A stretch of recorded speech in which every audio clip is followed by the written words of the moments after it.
warahmatullahi wabarakatuh. Kami dari kelompok 6. Materi yang akan kami bahas yaitu screening fitokimia. Sebelum itu, anggota kelompok kami terdiri dari 2 orang, yaitu Muhammad Yamriel dengan NIM O111222135 dan saya sendiri, Nabila Salsabila Nasrullah dengan NIM O1122235. Adapun materi yang akan kami bahas, yang pertama latar belakang, yang kedua proses screening fitokimia, yang ketiga keuntungan dan kekurangan fitokimia, yang keempat contoh screening fitokimia, dan yang terakhir yaitu kesimpulan. Baik, langsung saja. Tanaman telah lama digunakan sebagai sumber obat tradisional karena kandungan senyawa kimianya yang beragam, seperti alkaloid, flavonoid, saponin, dan tanin yang memiliki berbagai aktivitas biologis seperti antibakteri, antioksidan, dan antiinflamasi. Simplicia sebagai bahan mentah dari tumbuhan memainkan peran penting dalam pembuatan obat herbal karena proses pengolahannya yang sederhana dan manfaat terapeutiknya. Untuk menjamin kualitas dan keamanan produk herbal, diperlukan analisis kandungan kimia pada Simplicia. Salah satu metode yang sering digunakan adalah screening fitokimia, yang memungkinkan identifikasi metabolit sekunder melalui reaksi kimia sederhana. Metode ini menjadi langkah awal penting dalam standarisasi bahan herbal, meskipun tantangan seperti akurasi dan klasifikasi senyawa masih perlu diatasi untuk pengembangan lebih lanjut. Adapun proses screening fitokimia yang pertama yaitu persiapan sampel dan yang kedua uji kualitatif untuk senyawa bioaktif. Nah, untuk persiapan sampelnya itu, screening fitokimia dimulai dengan persiapan sampel Simplicia yang dihancurkan menjadi serbuk halus untuk mempermudah kontak dengan regen kimia. Sampel kemudian dilarutkan dalam pelarut seperti air atau etanol sesuai dengan senyawa yang akan diuji.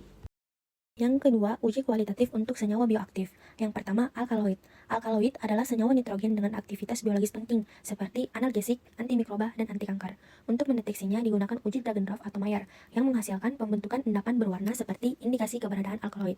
Yang kedua, flavonoid. Flavonoid adalah senyawa polifenolik dengan sifat antioksidan, antiinflamasi, dan antimikroba.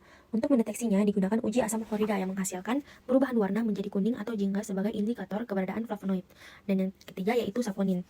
Saponin adalah senyawa glikosidik yang dapat membentuk busa ketika dicampur dengan air. Untuk mendeteksinya digunakan uji busa atau foam test, di mana terbentuknya busa yang stabil mendapatkan keberadaan saponin.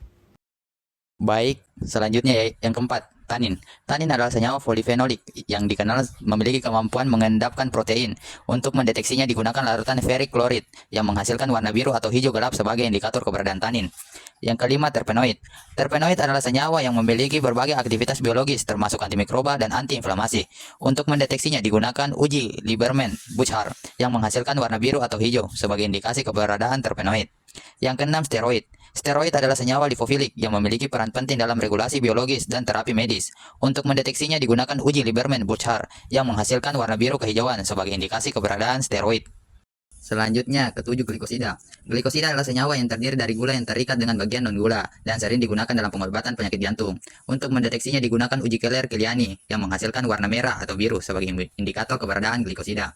Yang kedelapan, triterpenoid. Triterpenoid adalah senyawa yang memiliki aktivitas biologis signifikan seperti antiinflamasi dan antimikroba. Untuk mendeteksinya digunakan uji Lieberman-Buchar yang menghasilkan warna biru kehijauan sebagai indikator keberadaan triterpenoid. Yang kesembilan, lignas. Lignas adalah senyawa fenolik yang dikenal memiliki aktivitas antioksidan dan antimikroba. Untuk mendeteksinya digunakan larutan ferric chloride atau FeCl3 yang menghasilkan warna ungu atau biru sebagai indikator keberadaan lignan. Selanjutnya, kelebihan dan kekurangan metode screening fitokimia. Keuntungan screening fitokimia pada Simplicia adalah metode yang sederhana, cepat, dan hemat biaya karena tidak memerlukan ekstraksi. Metode ini juga efektif untuk analisis awal bahan herbal dan dapat mendeteksi senyawa bioaktif secara langsung sebelum dilakukan analisis lanjutan. Untuk keterbatasannya, keterbatasan screening fitokimia meliputi sensitivitas rendah karena senyawa aktif dapat tercampur dengan komponen lain, serta kesulitan mendeteksi senyawa dengan konsentrasi rendah. Hasilnya bersifat kualitatif sehingga memerlukan konfirmasi lebih lanjut dengan teknik seperti kromatografi atau spektroskopi. Contoh pengujian screening fitokimia. Proses pengolahan Simplicia daun salam dimulai dengan pengumpulan daun segar yang kemudian dicuci bersih untuk menghilangkan kotoran. Daun yang bersih dikeringkan menggunakan metode pengeringan tidak langsung pada suhu 40-50 derajat Celcius hingga kadar airnya berkurang. Setelah kering, daun ditumbuk hingga menjadi serbuk halus berukuran 40 hingga 60 mes. Selanjutnya dilakukan pengujian fitokimia pada serbuk Simplicia untuk mendeteksi kandungan metabolit sekunder. Pada pengujian saponin, serbuk Simplicia dicampur dengan aquades, dikocok kuat dan didiamkan sebelum ditambahkan HCl.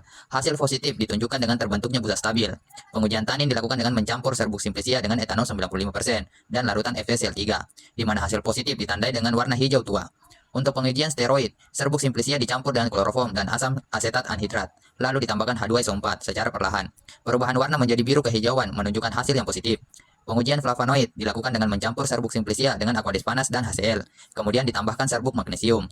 Hasil positif ditandai dengan warna kuning kecoklatan. Terakhir, pengujian alkaloid dilakukan dengan mencampur serbuk simplicia dengan HCl, lalu direaksikan dengan reagen Dragonrov. Munculnya endapan jingga menunjukkan hasil yang positif.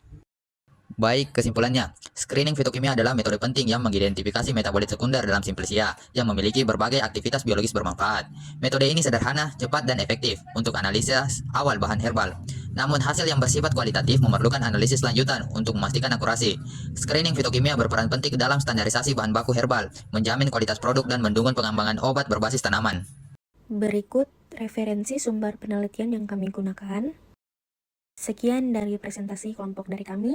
Lebih dan kurangnya mohon dimaafkan, kami ucapkan terima kasih.